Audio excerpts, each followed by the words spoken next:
नमस्कार, आप देख रहे हैं लाइव टीवी एक्सप्रेस और मैं हूं आपके साथ ज्योतिका। आइए रुक करते हैं खबर की ओर। आज दिनांक 1 अप्रैल 2024 को जमुना राम महाविद्यालय चितबड़ा गांव में अखिल भारतीय युवा खत्री समाज दिल्ली एवं बायोफ्रेश कॉस्मेटिक कंपनी के संयुक्त तत्वाधान में 100 छात्राओं का एक माह का ब्यूटिशियन प्रशिक्षण कोर्स का आयोजन किया गया। इस प्रशिक्षण कार्यक्रम का उद्देश्य हुनर के साथ आत्मनिर्भर बनाना व महिला सशक्तिकरण को बढ़ावा देना है। इसी के साथ अखिल भारतीय युवा खत्री समाज दिल्ली वैदिक भाषा संस्कृत के प्रचार प्रसार कार्यक्रम में शिक्षा प्राप्त करने में रुचि रखने वाली 100 छात्राओं ने फॉर्म भर कर शिक्षा प्राप्त करने की स्थिति। अखिल भारतीय युवा खत्री समाज दिल्ली के राष्ट्रीय अध्यक्ष कृष्ण पहल ने बताया है कि संस्कृत वैदिक भाषा संस्कृत को सीखने वाली हो या ब्यूटिशियन कोर्स किया हो तो प्रशस्ति पत्र प्राप्त किया हो, कंपनी अपनी ओर से सभी को प्रोडक्ट खरीदारी करने पर 25% छूट का लाभ दे सकती है।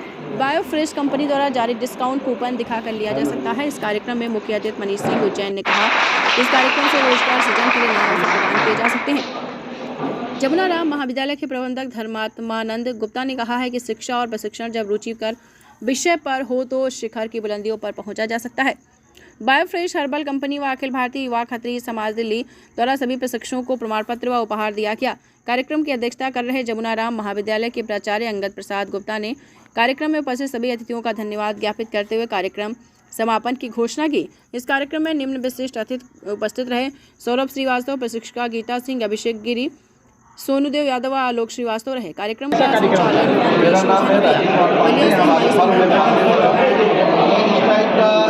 महिला आत्मनिर्भर जो है काम मैं बात चलाता रहता हूँ। ये मेरा क्षेत्र में दूसरा है। बाकी मैं ब्यूटिशियन कोर्स कराता हूँ, अपना पार्लर का जो क्लास करवाता हूँ, मास्टर क्लास कराता हूँ, बढ़िया में ब्यूटी कॉम्पिटिशन कराता हूँ।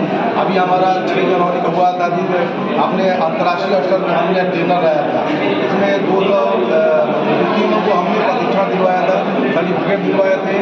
और फिर आगे भी हमारा मई में केमिकल वर्क है, केमिकल वर्क का है जो हेयर का स्टडीज होती है। जो लोग बाहर नहीं जा सकते हैं, जो जाने में असमर्थ हैं, उनके पास पैसे के भाव है, समय के भाव है, उनके घर में बुजुर्ग लोग हैं जो बाहर नहीं जा सकते हैं, उनको सीखने का मन है, तो हम उनके लिए सब बढ़िया कराते रहते हैं और बहुत नॉर्मल अपना वो करके कम बच्चे में अच्छा कराते रहते हैं। और इनके लिए सारे जो चीज़ है, जितनी मशीनें होती है, ज्वेलरी होती है, मेकअप का प्रोडक्ट, सब उनको प्रोवाइड में बलिया में कराता हूँ। इसके पहले तो उनको लखनऊ दिल्ली जाना पड़ता था, वो चीज़ मैं बलिया में उसी रेट पे उनका भाड़ा भी बचा रहा हूँ, समय बचा रहा हूँ, उनको जो चीज़ चाहिए सब दे रहे हैं। और इस कंपनी का जो अभी आज हुआ प्रशिक्षण, इसके हम सुपर स्टॉकिस्ट हैं, ठीक ना। तो ये जो चीज़ लगता है इन लोग का सब प्रोवाइड कराते हैं। सर, ये विचार आपको कहाँ से आया कि हमें ये सिखाना चाहिए हर लड़कियों को? ये मन में कहाँ से आया? मन में आया कि भाई आत्मनिर्भर महिला को भाई आगे बढ़ाना चाहिए। और ये मेरा व्यवसाय भी है। जैसे हमारे इस ब्यूटिशियन का दूसरा प्रोडक्ट है, हम हमारी दुकान है बिना बाजार पांडे ब्रदर्स फर्म नाम से। तो पहले ये लोग बाहर जाती थी, अब सब ये लोग यही दिलवा रहे हैं और हम सिखाएंगे इनको, तभी तो ये लोग प्रोडक्ट यूज करेंगे और आगे बढ़ेंगे। सर, ब्यूटिशियन के क्षेत्र में अभी तक आपको कितना सफलता मिला है? इसमें तो बलिया में कर लीजिए तो बलिया में अपना बहुत नाम है, अपने लोग बहुत सम्मान करते हैं कि आपने सर बलिया से छोटे टाउन को बहुत आगे बढ़ाया, आपने बहुत लोगों को आपने रोजगार दिलवाया, बहुत लोग आगे किया। और आगे भी मेरा ये प्रयास रहेगा कि और भी आगे बच्चियों को मैं आत्मनिर्भर बनाऊँ और उनको आगे बढ़ाऊँ। अच्छा, और लड़कियों के लिए क्या संदेश देना चाहिए? मैं चाहूँगा कि आगे मैं हमसे संपर्क में, सबको हमने कार्ड दे दिया, संपर्क में रहें। और टाइम टू टाइम मैं कराता रहता हूँ, कभी मेकअप का कराता हूँ, कभी हेयर का कराता हूँ, कभी नेल एक्सटेंशन कराता हूँ, ये सब कराते रहता हूँ अपने जनपद में। आज किस तरह का कार्यक्रम आयोजित हुआ, कौन सा महाविद्यालय में, कितने दिनों तक ये कार्यक्रम चला, क्या संदेश देना चाहिए? अपना परिचय देकर। मैं तो इस महाविद्यालय का और जमुना राम महाविद्यालय का मैनेजिंग डायरेक्टर पद पे कार्यरत हूँ।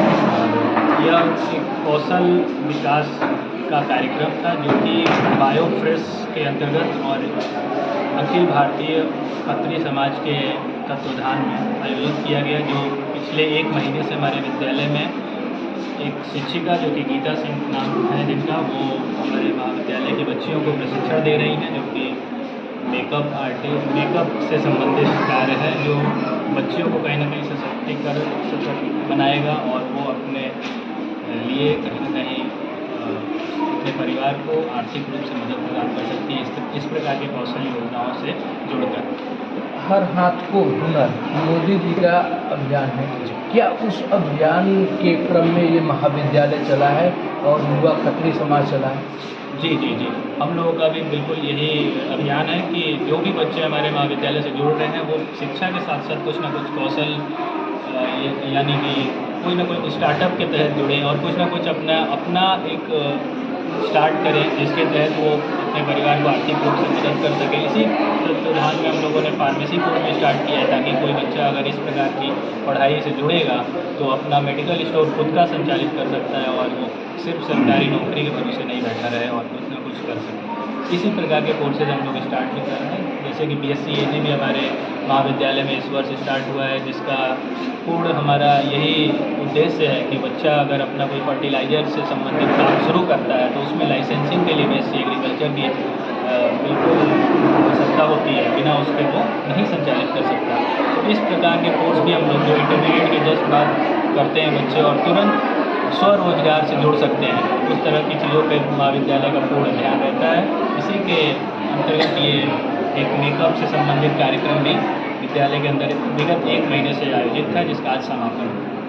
शिक्षा के क्षेत्र में कहा जाता है कि IAS बन जाओ, ICS बन जाओ, थल सेना के अध्यक्ष बन जाओ, उसमें ज़्यादातर हुनर रहता है और दूसरा क्षेत्र कहीं मेकअप करके ब्यूटिशियन करके, क्या अंतर देख रहे हैं आज के समय में, आज के परिवेश में वो क्षेत्र चुनना बालिकाओं के लिए और इस क्षेत्र में जाना, कितना अंतर है या एक समझे?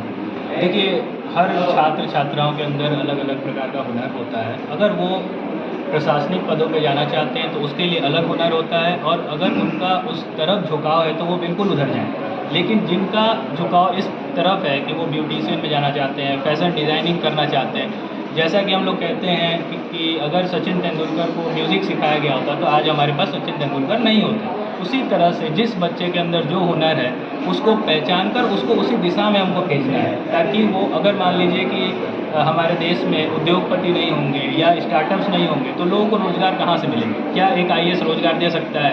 नहीं दे सकता है। तो उसकी अलग जिम्मेदारियाँ समाज के प्रति और किसी स्टार्टअप करने वाले एंटरप्रेन्योर की अलग जिम्मेदारियाँ समाज के प्रति। तो सबका अलग अलग दायित्व है और सब अपना सही चुनेंगे जिसमें वो बेहतर दे सकते हैं, तभी जाके समाज में कुछ ना कुछ। जनपद में महाविद्यालय और तमाम प्रकार के महाविद्यालय है, ऐसे कार्यक्रम हर एक महाविद्यालय में होना चाहिए छात्राओं को, क्या समझे?